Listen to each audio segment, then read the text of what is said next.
जय हिंद दोस्तों। आखिर मक्का में क्यों फहराया गया तिरंगा और आजादी की वर्षगांठ पर देशवासियों ने जमकर जश्न मनाया। कई लोगों ने तो महीने भर पहले ही अपने सोशल मीडिया पर हर जगह तिरंगे की तस्वीर लगा दी थी, तो कुछ लोगों ने अपने घरों को तिरंगे से सजा दिया। खैर, भारत में रहने वाले लोगों का ऐसा करना तो बनता भी है, लेकिन हैरानी तब हुई जब सऊदी अरब जैसे कट्टर मुस्लिम देश में मौजूद सबसे पवित्र जगह काबा में तिरंगा फहराया गया। जी हाँ, सुनने में आपको अजीब जरूर लग रहा होगा, पर ये बात सच है। अभी हाल ही में एक ऐसी तस्वीर सामने आई है जिसने हर किसी के पैरों तले जमीन खिसका दी है। हर कोई सोच में पड़ गया है कि आखिर ऐसा कैसे हो सकता है, और जब आपको इसकी सच्चाई पता चलेगी तो आप पूरी तरह से दंग रह जाएंगे। चलिए जल्दी से शुरू करते हैं अपना वीडियो और आपको बताते हैं कि ये सारा मामला क्या है। लेकिन उससे पहले अगर अभी तक आपने हमारे चैनल अनोखी दुनिया को सब्सक्राइब नहीं किया है तो अभी कर लीजिए और साथ वाली घंटी को प्रेस करना बिल्कुल भी ना भूलें। आजादी के 75 साल पूरे होने की खुशी में हर कोई जश्न मना रहा है, चाहे फिर वो हिंदू हो या मुस्लिम।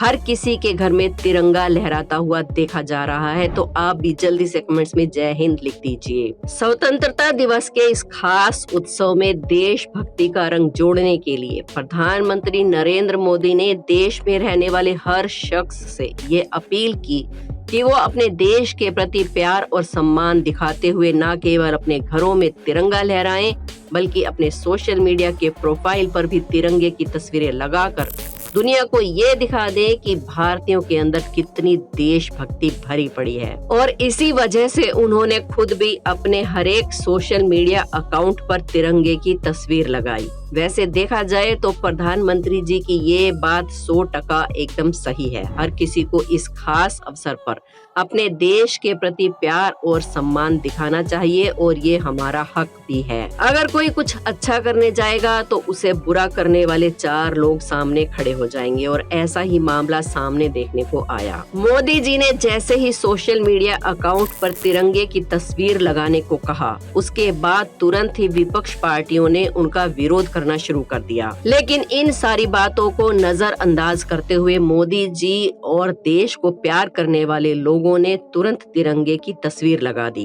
अब एक तरफ तो देश में रहने वाले नेता आपस में कुत्ते बिल्लियों की तरह लड़ रहे हैं, वहीं दूसरी तरफ हमें कुछ ऐसा देखने को मिल रहा है जिसकी हमें उम्मीद भी नहीं थी। जैसा कि हम सब जानते हैं, सऊदी अरब एक कट्टर मुस्लिम देश है और यहाँ पर मुसलमानों की सबसे पवित्र जगह काबा मौजूद है, जहाँ पर सारे इस्लाम धर्म को मानने वाले लोग हज यात्रा के लिए जाते हैं। यहीं से एक तस्वीर सामने आई जिसमें 2 बच्चे काबा शरीफ के सामने अपने हाथों में तिरंगा पकड़े हुए खड़े हैं। जैसे ही ये तस्वीरें इंटरनेट पर सामने आई, इसने सबका ध्यान अपनी तरफ खींच लिया, और फिर इसी तरह की कई सारी तस्वीरें लगातार लोगों के सामने आती रही, जिन्हें देखकर लोगों को काफी हैरत हो रही थी। सबसे ज्यादा मुंह तो उन लोगों ने बनाए जो धर्म और जाति के नाम पर दंगा करने में लगे रहते हैं, जहां मुसलमानों की देशभक्ति को लेकर कई सारे सवाल खड़े होते रहते हैं, और बहुत सी ऐसी वीडियोस भी वायरल होती रहती हैं जहां राष्ट्रीय गान चलते मुसलमान खड़े नहीं होते, तिरंगे के सामने अपना सिर नहीं झुकाते, वगैरह वगैरह। लेकिन अब लोग इन तस्वीरों पर अपनी अलग अलग प्रतिक्रिया देने लगे। कुछ कह रहे थे कि ये वही देश के असली मुसलमान हैं जो दुनिया में किसी भी कोने में चले जाएं, अपने देश की मिट्टी को नहीं भूलते।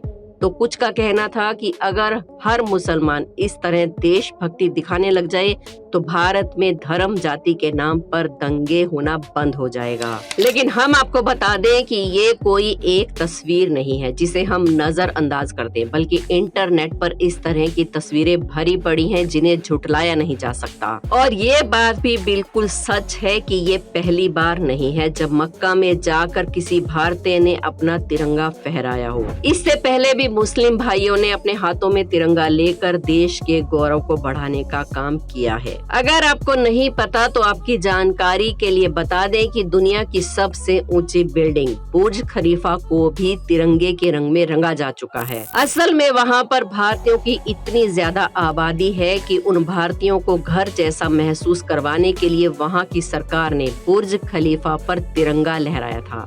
और जब जब भारत में कुछ बड़ा होता है तो बुर्ज खलीफा पर भारतीय तिरंगा लहराता हुआ दिखाया जाता है, जिससे ये बात पता चलती है कि हमारे देश भारत का मान सम्मान दूसरे देशों में कितना ज्यादा है। लेकिन दुख इस बात का है कि जहां एक तरफ दुनिया भर में रहने वाले भारतीय अपने तिरंगे के गौरव को बढ़ाने में लगे हैं, वहीं इस देश में रहने वाले राजनीतिक दलों के लोग राष्ट्रवादी बनने की आड़ में अलग ही जंग लेकर बैठे हैं। कुछ लोगों को घर घर तिरंगा फहराकर आजादी महोत्सव मनाने का ये अंदाज पसंद नहीं आया और वो इसका विरोध करने लगे। आपको क्या लगता है, आजादी की 75वीं वर्षगांठ पर इतना बड़ा जश्न मनाना गलत है या सही? हमें कमेंट्स में अपने विचार जरूर बताएं। हमें तो लगता है कि अपनी अपनी संस्कृति को व्यक्त करते हुए अपना राष्ट्र प्रेम, फिर चाहे वो किसी भी धर्म, जाति या समुदाय के लोग ही क्यों न हो, दिखा रहे हैं तो वो सच्चे भारतीय हैं। यही वजह है कि ये महोत्सव उन लोगों को समर्पित है जिन्होंने न केवल भारत के विकास में अपना महत्वपूर्ण योगदान दिया है,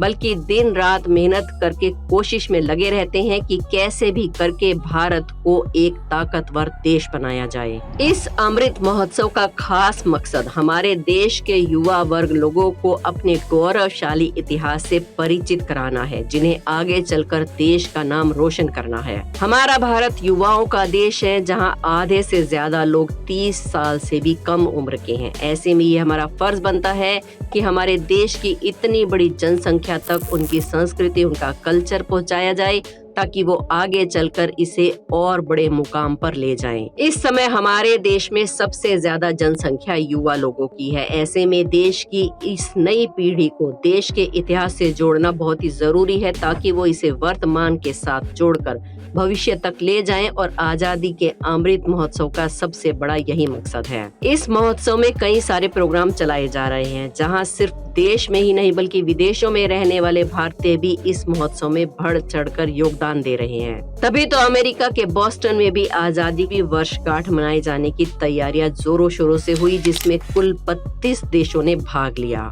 जहां भारत और अमेरिका का 200 फीट लंबा झंडा फहराया गया। और इतना ही नहीं, सबसे हैरान करने वाली बात तो ये है कि मैसाचुसेट्स के गवर्नर चार्ली बेकर ने तो 15 अगस्त को भारतीय दिवस मनाने की घोषणा कर दी। ऐसे में आप सोच सकते हैं, जब दूसरे देश के लोग भारत के सम्मान में कोई कसर नहीं छोड़ रहे तो भला भारतीय लोग अपने ही झंडे का सम्मान क्यों नहीं कर पा रहे। आज हमारा देश दुनिया का सबसे बड़ी आबादी वाला देश बनने जा रहा है। आने वाले समय में भारत आबादी के मामले में पहले स्थान पर पहुंच जाएगा। वैसे तो इतनी बड़ी जनसंख्या होने के बहुत सारे नुकसान हैं, लेकिन देखा जाए तो उसके कुछ फायदे भी हैं। उदाहरण के तौर पर हम चाइना को ले सकते हैं। जैसे चाइना ने अपनी इतनी बड़ी जनसंख्या का इस्तेमाल करके खुद को एक प्रोडक्शन हब बनाया, और सबसे बड़ी बात तो ये है कि चाइना ने कभी भी दूसरे देशों की चीजों को प्रमोट नहीं किया, बल्कि अपने ही देश और अपने ही देश से जुड़ी हुई चीजों को आगे बढ़ाने की कोशिश करता रहा। तभी तो फेसबुक से लेकर व्हाट्सएप तक ये सारी चीजें चाइना में इस्तेमाल नहीं होती, ये सब वहाँ बैन है। वहाँ के लोग सोशल मीडिया इस्तेमाल करने के लिए चाइनीज एप्लीकेशंस का ही इस्तेमाल करते हैं। यही वजह है कि चाइना की इकोनॉमी लगातार बढ़ती जा रही है। ऐसे में अगर हम हमारे देश के कल्चर और हमारी खासियत को लेकर आगे जाएं तो इसमें कोई दो राय नहीं कि हम आने वाले समय में चाइना को भी पीछे छोड़ सकते हैं और दुनिया में मजबूती के साथ खड़े होकर किसी भी देश को टक्कर दे सकते हैं। बस जरूरत है तो एकजुट होकर देश का साथ देने की। जहां मौका मिले अपने देश का नाम ऊंचा करने की पूरी कोशिश कीजिए।